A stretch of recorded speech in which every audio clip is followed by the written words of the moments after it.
Most Americans haven't heard much about Somalia since the early 1990s when the United States withdrew after the death of 18 Marines there. Somalia, in fact, has been very much on the radar screen of a small group of people for some time for a number of reasons. Since the early 90s, when the central government collapsed, Somalia has been a failed state, something that President Bush referred to in his 2002 national security strategy. That's a state that doesn't have a government that is capable of protecting and securing its borders, providing basic services for its people, or offering up the political legitimacy that is necessary for a sustainable state.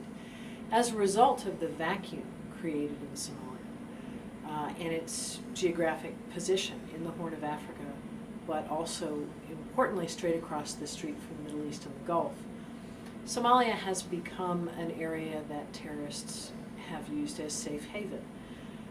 There are people who were involved in the 1998 embassy bombings against the United States that have sought refuge in Somalia, as have others affiliated with the coal bombing and other terrorist activities in the region and elsewhere.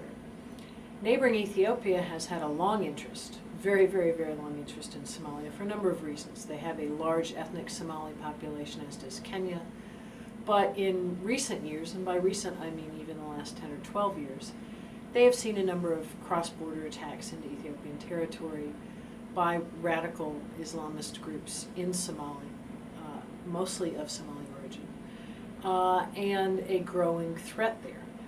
This threat was brought to a head last spring when the United States, in what was really a very ill-conceived move, decided to back a group of warlords against the rising power of the Islamic Courts Union, an affiliation of Islamic groups that had grown stronger and stronger over the years, again because of this vacuum in Somalia. The warlords were easily dispatched by the Islamic courts, who quickly moved to take over most of Somali territory and in essence set up their own government. Meanwhile, the region had worked to fashion a transitional government of Somalia comprised of a diverse group of actors, some good, some bad, which was hoping to move into Mogadishu, the capital. That government was under direct threat by the Islamic courts.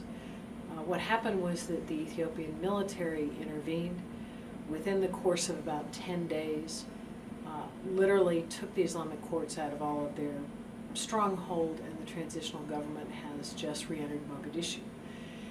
The good news is that there is the potential for a transitional government, and the word transitional is very critical here, to establish some stability and to begin what will be a very, very long but potentially successful process of returning Somalia to the level of a functioning, capable state that is thus more secure for its people, for the region, and for us. The danger is that there's a very precarious balance right now. The Ethiopians cannot remain in there for very long. It's politically dicey. There's some resentment from Somalis. They have their own political issues to deal with at home. They don't wish to stay there. Getting another force in there will take time and money, but it must be something we do with great dispatch and urgency. Last night, the United States reportedly launched airstrikes off the coast aimed at some specific terrorists that were known to be in Somalia.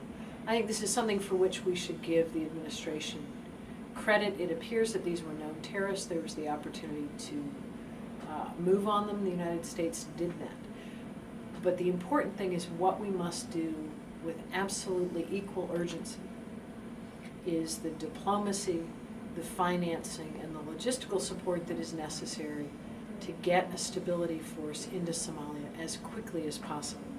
We've got much more at stake here than a global game of gotcha where we capture a few terrorists, as important as that may be.